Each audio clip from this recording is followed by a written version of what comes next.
ज्ञान आईएएस के इस एमसीक्यू कार्यक्रम में आप सभी का फिर से स्वागत है। मैं हूं अभिषेक सिंह भारद्वाज। दोस्तों, आज के इस एपिसोड में हम लोग चर्चा करेंगे बिहार राज्य से संबंधित 30 महत्वपूर्ण प्रश्न। जी हां, अप्रैल महीने के 30 महत्वपूर्ण प्रश्नों का संग्रह है इस एपिसोड में। चलिए देर न करते हुए शुरू करते हैं और देखते हैं पहला प्रश्न कह रहा है, हाल ही में सुप्रीम कोर्ट की सलाह के बाद बिहार सरकार के द्वारा किस कानून में संशोधन किया गया है? विकल्प है हमारा ए दहेज प्रथा कानून, बी शराबबंदी कानून, सी आपदा प्रबंधन कानून, डी बाल विवाह कानून और ई इनमें से कोई नहीं एक से अधिक। तो इस सवाल का जो सही जवाब हो जाएगा वह है विकल्प बी शराबबंदी कानून। 30 मार्च 2022 को बिहार शराबबंदी कानून में संशोधन हेतु बिहार मद्य निषेध और उत्पाद संशोधन विधेयक विधानमंडल के दोनों सदनों में पारित किया गया है। इस संशोधन के अंतर्गत 2016 के मूल कानून में परिवर्तन किया गया है। इसके तहत अब शराब पीते हुए पकड़े जाने पर जुर्माना के आधार पर छोड़ने का प्रावधान किया गया है, लेकिन यह अपराधी का अधिकार नहीं होगा। आपको बता दूं कि नए कानून के तहत अगर कोई व्यक्ति शराब या मादक द्रव्य के प्रभाव में पाया जाता है तो उसे गिरफ्तार कर नजदीकी कार्यपालक मजिस्ट्रेट के समक्ष प्रस्तुत किया जाएगा। नए प्रावधानों के अनुसार यदि शराब की थोक किसी परिसर में पकड़ी जाती है तथा परिसर सील बंद नहीं किया जा सकता है तो कलेक्टर के आदेश से उसे ध्वस्त भी किया जा सकता है। बिहार राज्य के क्षेत्र में शराब और मादक द्रव्य में पूर्ण निषेध को लागू करने और उसे क्रियान्वित करने और प्रोत्साहित करने के लिए बिहार मद्य निषेध और उत्पाद अधिनियम 2016 पारित किया गया था। आप सभी को बता दूं कि 1 अप्रैल 2016 से बिहार में पूर्ण शराबबंदी लागू है।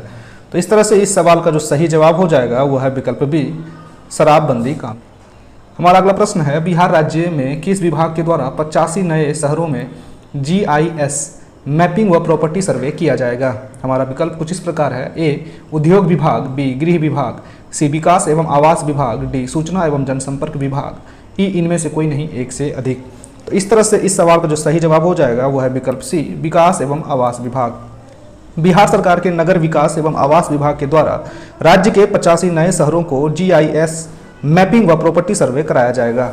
विभाग के द्वारा इन 85 शहरों को 9 समूहों में बांटा गया है। इसके तहत एक सर्वे एजेंसी को अधिकतम 3 समूह की जिम्मेदारी भी दी जाएगी। इसके तहत सर्वे एजेंसी को प्रत्येक शहर की प्रशासनिक व रत्न सीमाएं, भवन निर्माण व प्लॉट विकास क्षेत्र, वाटर BDC लैंडमार्क आदि से संबंधित आधारभूत जानकारी टोपोग्राफी सर्वे एवं GIS मैपिंग माध्यम से एकत्र कराया जाएगा। तो इस तरह से इस सवाल का जो सही जवाब हो जाएगा वह है विकल्प सी विकास एवं आवास विभाग। हमारा अगला सवाल है, हाल ही में बिहार राज्य सूचना आयोग ने कितने सूचना आयोग नियुक्ति की गई है? हमारा विकल्प है ए बी 2, सी 3, डी 4, इनमें से कोई नहीं एक से अधिक। तो इस तरह इस सवाल का जो सही जवाब हो जाएगा वह है विकल्प बी 2। 4 अप्रैल 2022 को बिहार राज्य सूचना आयोग के 2 नए सूचना आयुक्तों को राज्यपाल फागू चौहान के द्वारा शपथ दिलाई गई है। इन आयुक्तों में सेवानिवृत्त न्यायाधीश फूलचंद चौधरी, नाम क्या है?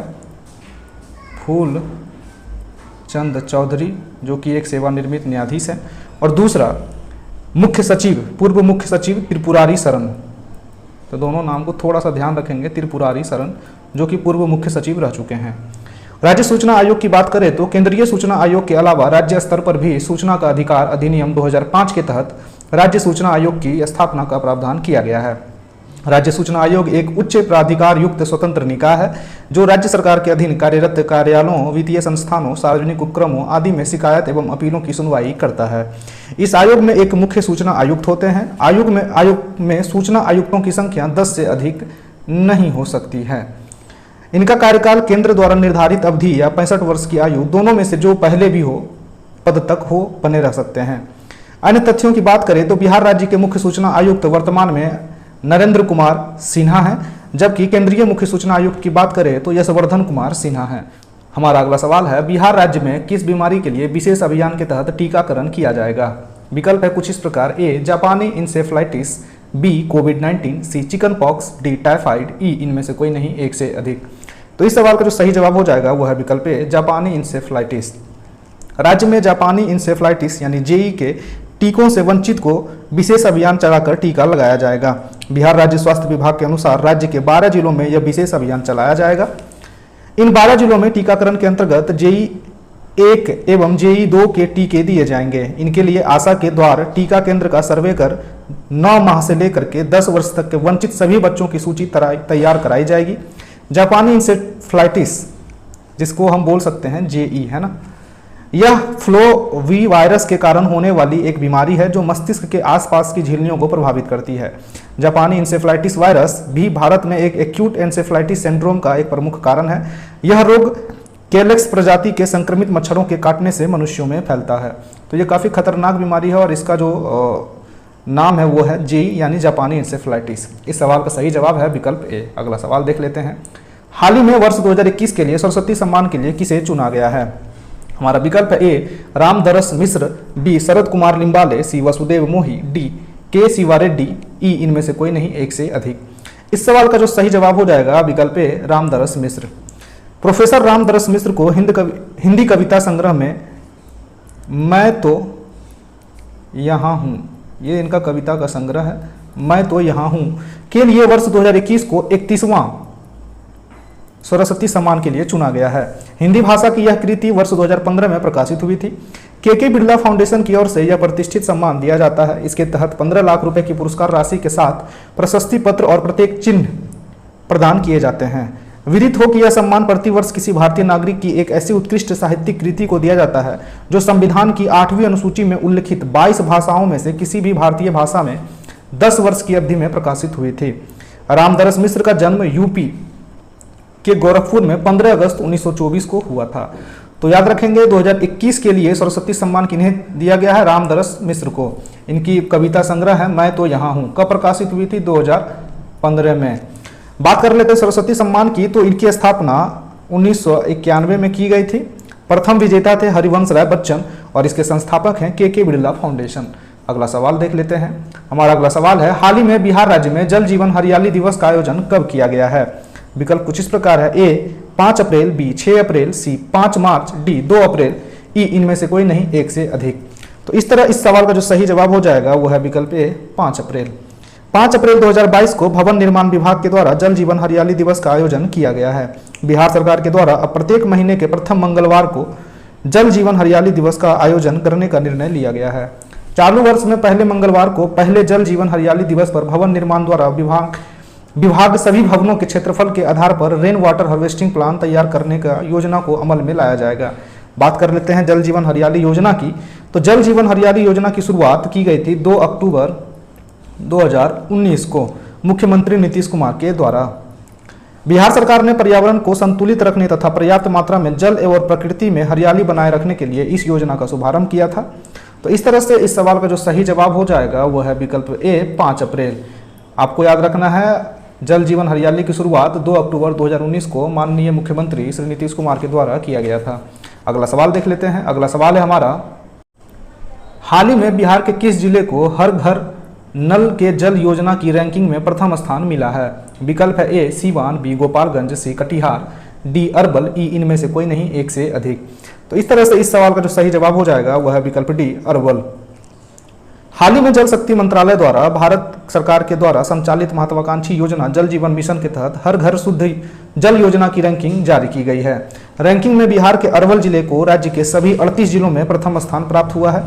बिहार सरकार द्वारा 7 निश्चय योजनाओं के तहत हर घर नल का जल योजना सितंबर 2016 में शुरू किया गया था। इस योजना का उद्देश्य राज्य के शहरी और ग्रामीण इलाकों में पाइपलाइन के जरिए शुद्ध और साफ पानी पहुंचाना है। बात कर लेते हैं जल जीवन मिशन की। तो जल जीवन मिशन का शुभारंभ वर्ष 2019 में किया गया था। इस मिशन का लक्ष्य है 2024 तक सभी ग्रामीण घरों में सुनिश्चित नल जल आपूर्ति या हर घर नल का जल सुनिश्चित करना। इस मिशन का क्रियान्वयन जल शक्ति मंत्रालय के द्वारा किया जाता है। बात कर लेते हैं जल शक्ति मंत्रालय का गठन तो 2019 में किया गया और वर्तमान में केंद्रीय जल शक्ति मंत्री गजेंद्र सिंह शेखावत हैं। बात कर लेते हैं एक और फैक्ट की। तो विश्व जल दिवस 22 मार्च को मनाया जाता है। तो इस सवाल का जो सही जवाब है वह है विकल्प डी अरवल।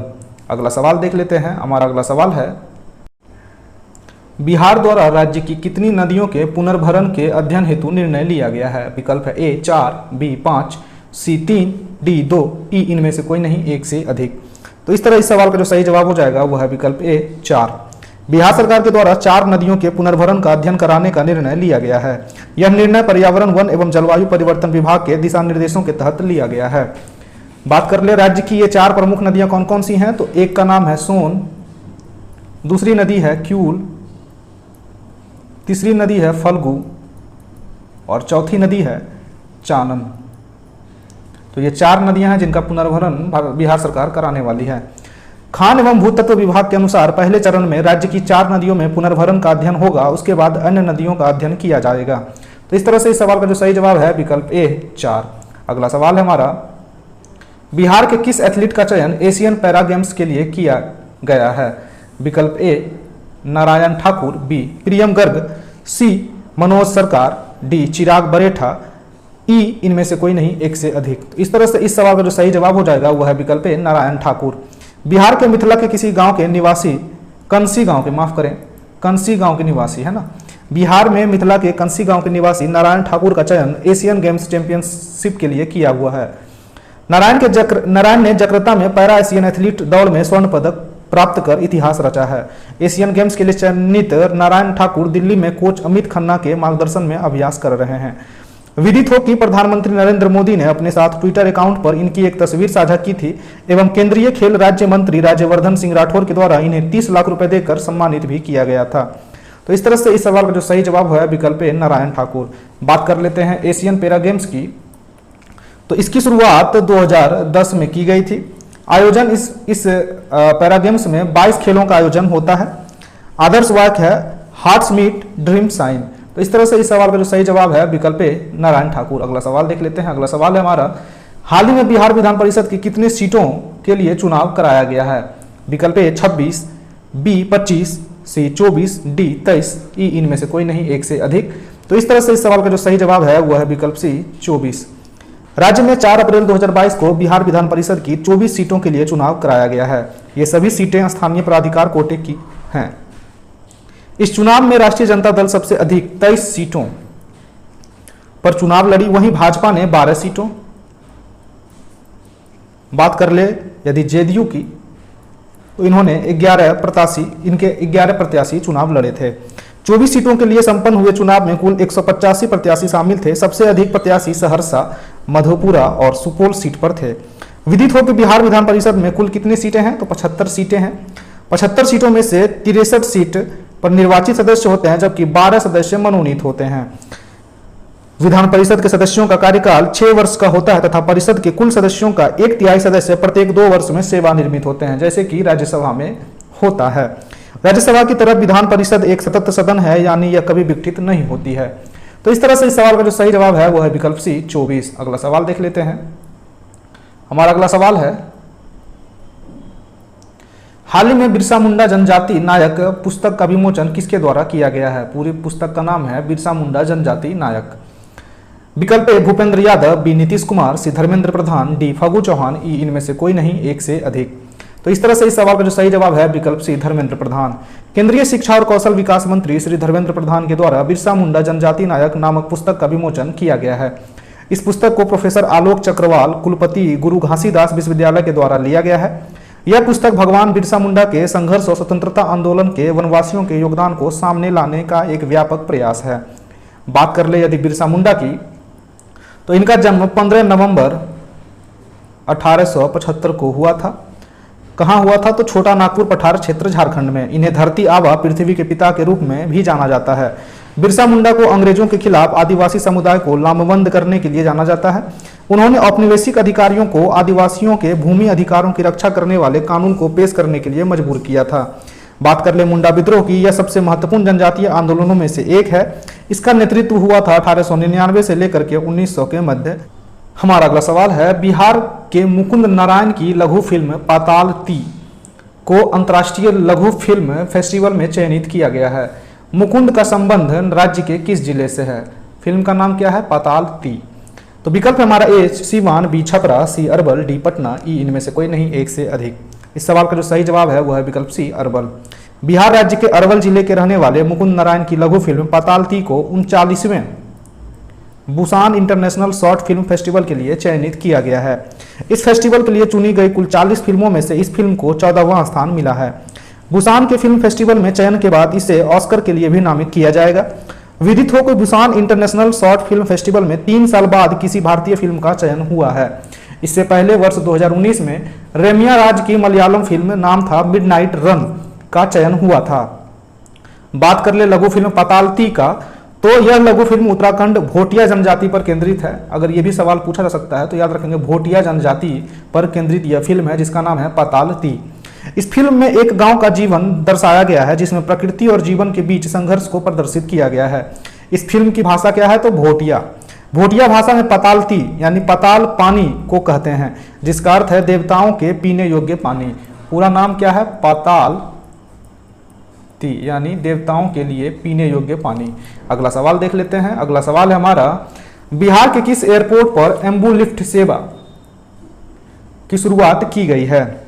हमारा विकल्प है A Patna airport, B Darbhanga airport, C Gaya airport, D A और बी दोनों, ई इनमें से कोई नहीं, एक से अधिक। तो इस तरह से इस सवाल का जो सही जवाब है वो है विकल्प ए पटना एयरपोर्ट। पटना एयरपोर्ट पर यात्रियों के लिए एम्बू लिफ्ट सेवा का शुभारंभ किया गया है। यह सेवा खासतौर से मरीजों और बुजुर्गों यात्रियों के लिए शुरू की गई है। एम्बुलिफ्ट नाम के इस उपकरण के जरिए क्रिटिकल कंडीशन के मरीजों को विमान में ले जाने में मदद मिलेगी। इस उपकरण के द्वारा विमान की ऊंचाई तक बिना किसी विशेष स्पंदन के मरीज को ले जाया जा सकता है। यह एम्बुलेंस और लिफ्ट का मिला जुला स्ट्रक्चर है। पटना हवाई अड्डे को जयप्रकाश नारायण अंतर्राष्ट्रीय हवाई अड्डे के नाम से भी जाना जाता है। तो इस तरह से आपको याद रखना है कि एम्बुलिफ्ट सेवा पटना एयरपोर्ट पर शुरू की गई है बिहार में।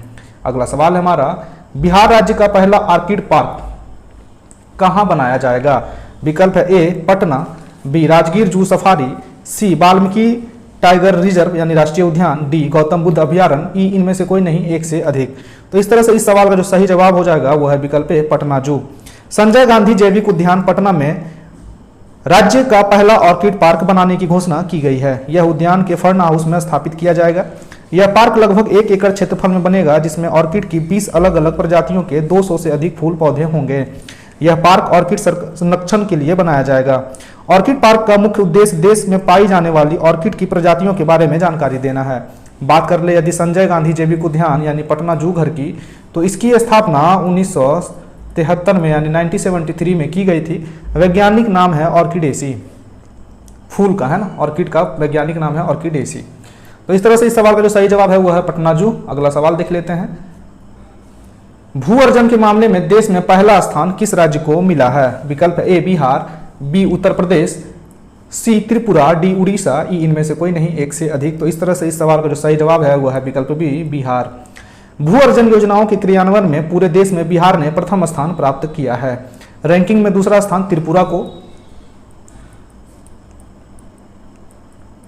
जबकि तीसरा स्थान उड़ीसा को मिला है। यानी ये तीसरे पोजीशन पे हैं और त्रिपुरा दूसरे पोजीशन पर हैं।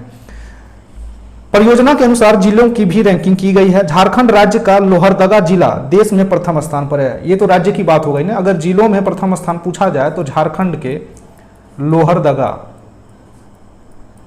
जिला है जिसको पूरे भारत में प्रथम स्थान मिला है जिलों की श्रेणी में। बात कर ले बिहार के खगड़िया को दूसरा स्थान मिला है। तो खगड़िया जो जिला है उसको ओवर इंडिया में दूसरा पोजीशन प्राप्त हुआ है। इस तरह से इस सवाल का जो सही जवाब है वो है विकल्प ए बिहार।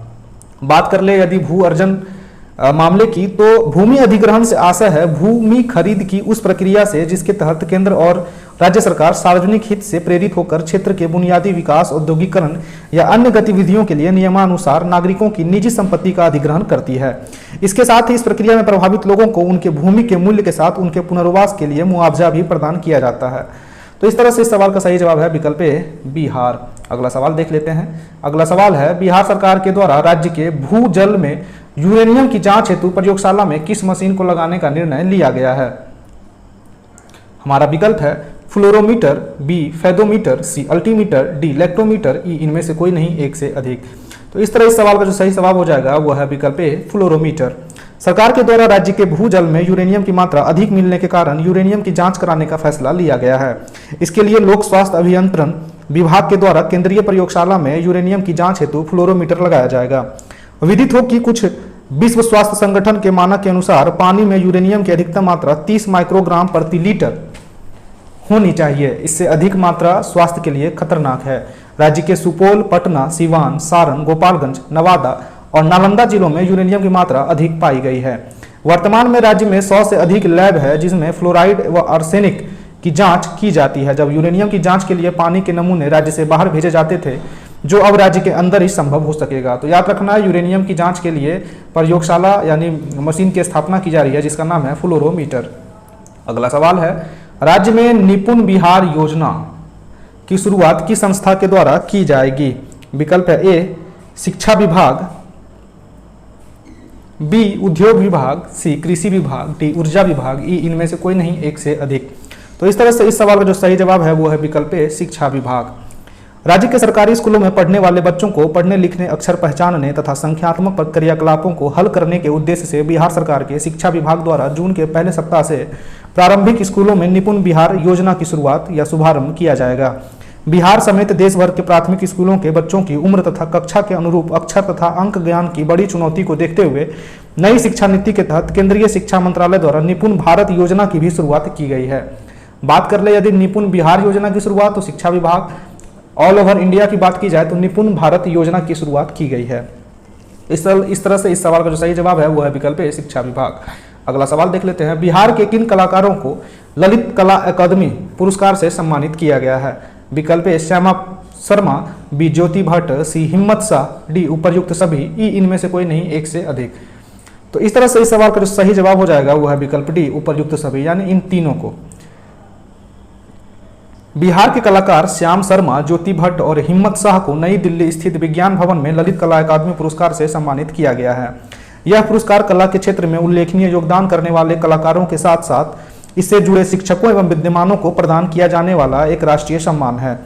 इन पुरस्कारों के विजेताओं का चयन संगीत नाटक अकादमी की सम्मान परिषद द्वारा किया जाता है। यह पुरस्कार उपराष्ट्रपति एम वेंकैया नायडू के द्वारा प्रदान किया गया है। ललित कला अकादमी की बात की जाए तो इसकी स्थापना हुई थी 5 अगस्त 1954 को। ललित कला अकादमी की स्थापना 5 अगस्त 1954 को हुई थी। अभी वर्तमान में ललित कला अकादमी के अध्यक्ष हैं सुश्री उमा नंदुरिक। तो इस तरह से इस सवाल का जो सही जवाब है वह है विकल्प डी उपर्युक्त सभी, यानी श्याम शर्मा, ज्योति भट्ट और हिम्मत शाह, ये सभी कलाकार शामिल हैं। अगला सवाल देख लेते हैं, राज्य निर्वाचन आयोग द्वारा राज्य के कितने नगर निकायों में वार्ड का गठन किया जाएगा?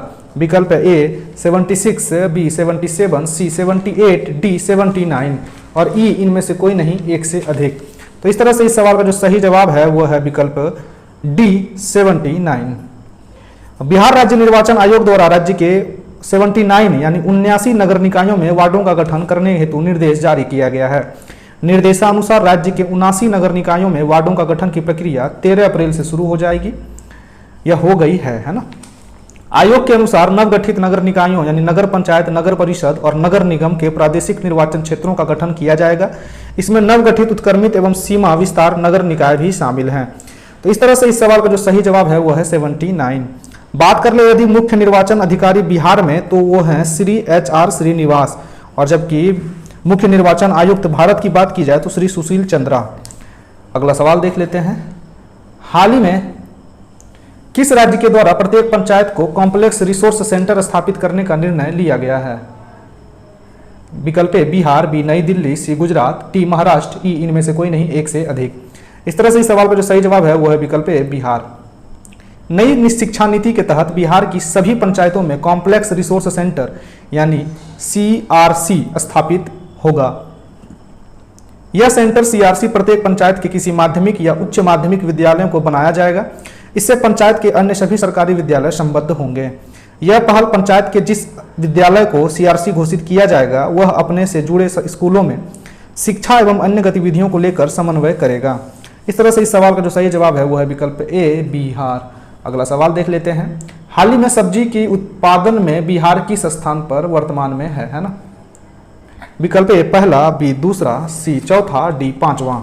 इस तरह से इस सवाल का जो सही जवाब हो जाएगा वह है विकल्प सी चौथा। देश भर में सब्जी उत्पादन में बिहार को चौथा स्थान हासिल हुआ है। 2021-22 के अंतर्गत राज्य में कुल सब्जी उत्पादन 17.77 मिलियन टन हुआ था। बात कर ले यदि सब्जी उत्पादन में दूसरे एवं तीसरे स्थान पर, तो दूसरे स्थान पर हैं पश्चिम बंगाल, जबकि तीसरे स्थान पर हैं मध्य प्रदेश। जबकि 5वें स्थान पर महाराष्ट्र। तमिलनाडु के बाद बिहार मक्का का दूसरा सबसे बड़ा उत्पादक राज्य है। अब बात कर लेते हैं पहले स्थान पर कौन है, तो आप सभी कमेंट करके जरूर बताएंगे कि पहले स्थान पर कौन सा राज्य है। अगला सवाल देख लेते हैं, बाबा केवल धाम राजकीय मेले का आयोजन बिहार के किस जिले में किया जाएगा। हमारा विकल्प है A Patna, B Samastipur, C Siwan, D गया, ई इनमें से कोई नहीं, एक से अधिक। इस तरह से इस सवाल का जो सही जवाब है वो है विकल्प बी समस्तीपुर। बिहार राज्य के समस्तीपुर जिले के मोरवा प्रखंड के अंतर्गत इंद्रवारा गांव में मुख्यमंत्री नीतीश कुमार के द्वारा 3 दिवसीय बाबा केवल धाम राजकीय मेले का उद्घाटन किया गया है।